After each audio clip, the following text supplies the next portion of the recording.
तो सबसे पहले जो टर्म है दैट इज सिलुएट। ये टर्म आप लोगों को मैंने वर्बली बहुत बार बताई होगी और डेफिनेशन Outer शायद shape इसकी of the आपको नहीं दी garment. है। तो आप लोग Garment. सिलुएट से क्या समझते हो? First of all please tell मी।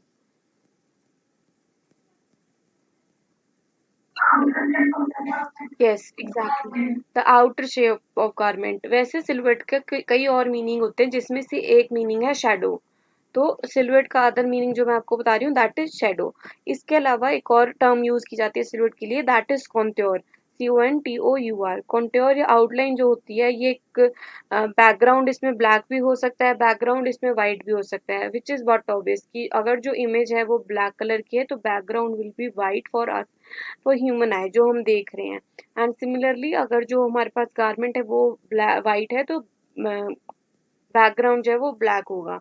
तो फॉर्मली ये जो टर्म यूज की जाती है ये कई बार यूज की जाती है other than the garment which you said is outline of garment. उसके अलावा एक और जगह पे ये टर्म यूज की जाती है जब हम फैशन साइकिल की लेंथ को एक्सप्लेन करते हैं। तो फैशन साइकिल की लेंथ में जब हम बताते हैं कि जो लेंथ को टर्म इंडिकेट करती है या ट्रेंड जो है वो कितना लेंथी है, वो एक ट्रेंड जो है वो कितने टाइम पीरियड तक रहा, उसको भी कई बार सिलुएट कहा जाता है। बट आप लोगों ने जो डेफिनेशन लिखनी है वो यही बतानी है कि जो आउटर शेप या आउटलाइन होती है गारमेंट की।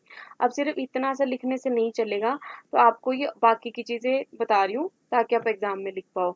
इसके अलावा एक फ्रेंच ऑथर है और उनके नाम की वजह से ये सिलुएट जो है टर्म उनके नाम के पीछे पड़ा था और उनका जो नाम है वो है यहाँ पे एतानी दी सिलुएट। उनके नाम के अकॉर्डिंग ये टर्म बनाई गई थी silhouette. The second term is couture। अब आप लोगों ने हॉट couture बहुत बार सुना होगा, I will come to that later. But couture जो है टर्म ये फ्रेंच में बिजनेस के लिए टर्म यूज किया जाता है। बिजनेसेस के लिए जो टर्म यूज किया जाता है that is couture in French. इसके अलावा जो हमारा ओरिजिनल अपैरल डिजाइन है उसको जब हम क्रिएट करते हैं डिजाइनर्स तो उसको couture बोलते हैं। बेसिकली जो आर्ट होता है हमारा ड्रेस मेकिंग का by the designer that is known as couture।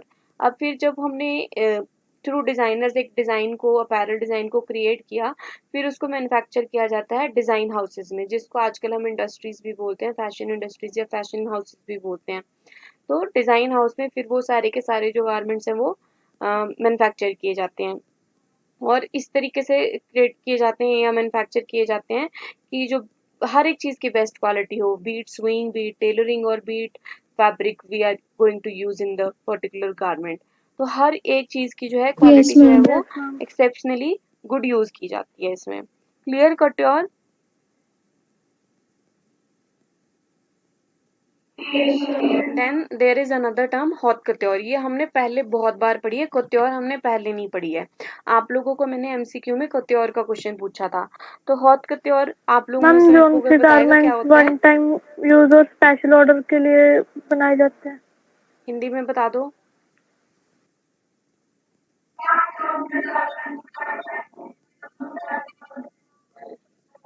Yes, जो गारमेंट है एक बार किसी एक पर्टिकुलर पर्सन के लिए बनाए जाते हैं और उसकी कॉपी जो है बननी अलाउड नहीं होती है।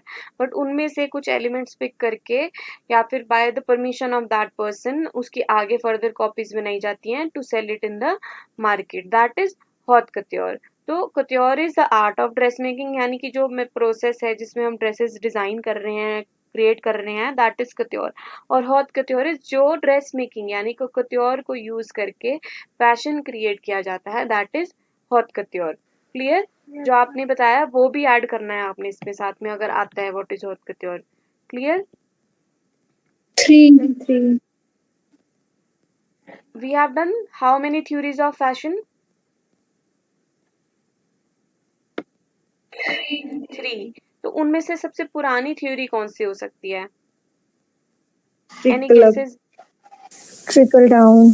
3 थ्योरी हमने की हैं, चलो वन बाय वन बताते हैं। सबसे पहली थ्योरी कौन सी है?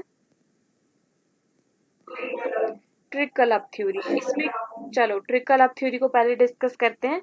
ट्रिकल अप में क्या होता है? फैशन कहाँ से कहाँ की तरफ मूव Street करता है, fashion which to hot direction fashion chooses, और क्या होता है उसका process? street fashion to hot couture move करता है. सॉरी,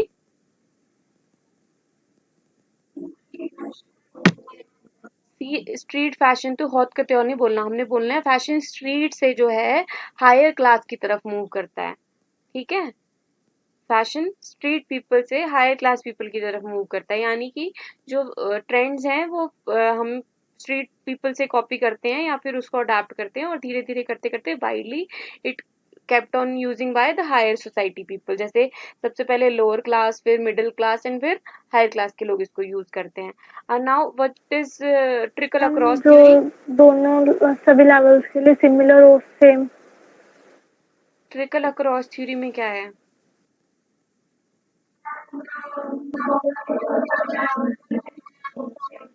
करेक्ट, यानी कि जब high class people, middle class people और लो क्लास पीपल के लिए एक टाइम पे एक फैशन जो है वो क्रिएट किया जाता है, मैन्युफैक्चर किया जाता है, तब वो ट्रिकल अक्रॉस थ्योरी होती है। अब ट्रिकल अक्रॉस थ्योरी कैसे एक टाइम पे लोगों के पास, हर तरह के लोगों के पास फैशन पहुंचता है? Through the help of media, social media, इन सारी जो चीजों की हायर वजह से क्लास से जो है लोअर फैशन क्लास सब तरफ फैल जाता आए। है। नाउ ट्रिकल डाउन थ्योरी कौन सी होती है?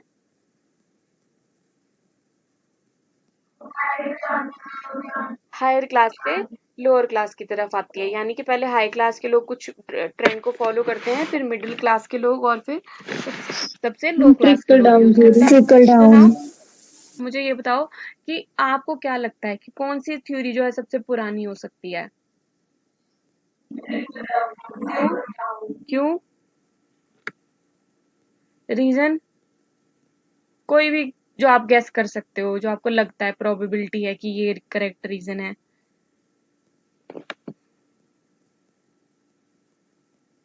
देखो, जब हम पुराने जमाने की भी बात करते हैं तो जो लोगों की इकोनॉमिक कंडीशन थी वो that it was not that good, ये सबको पता है, ठीक है। तो जो हाई सोसाइटी के लोग थे, क्योंकि वो चीजों को इजीली अफोर्ड कर सकते थे, एक्सपोर्ट करवा सकते थे, मैन्युफैक्चर करवा सकते थे, इजीली परचेज कर सकते थे, तो ऐसे हुआ कि हमने ये पहले भी पढ़ा है, HIC में भी पढ़ा है, इसमें भी पढ़ा है, FS में भी पढ़ा है कि जो ब्रिटिशर्स थे उनके साथ इंडियंस ने जब काम करना शुरू किया तो उनके फैशन को अडाप्ट करना या कॉपी करना स्टार्ट कर दिया।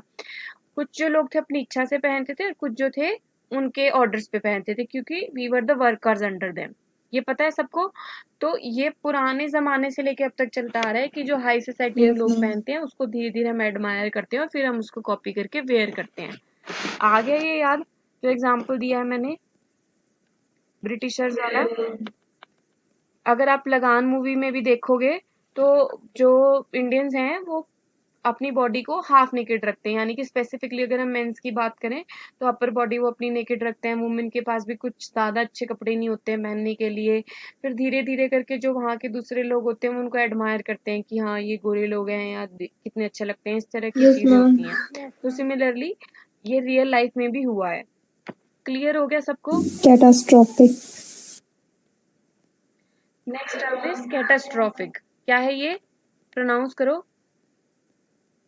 कैटास्ट्रोफिक। अब कैटास्ट्रोफिक का मीनिंग जो है, कोई भी ऐसी चीज जो कि हार्मफुल हो या डिजास्ट्रस हो, किसी चीज से जब बहुत ज्यादा नुकसान हो तो उसको कैटास्ट्रोफिक बोला जाता है। एग्जाम्पल यहाँ पे यूज किया हुआ है कि जब स्टॉक मार्केट जो है वो बुरे तरीके से क्रैश कर जाती है तो हम क्या बोलते हैं, इन्वेस्टर्स के लिए उस पर्टिकुलर इंडस्ट्री या मार्केट में इन्वेस्ट करना it was a catastrophic event.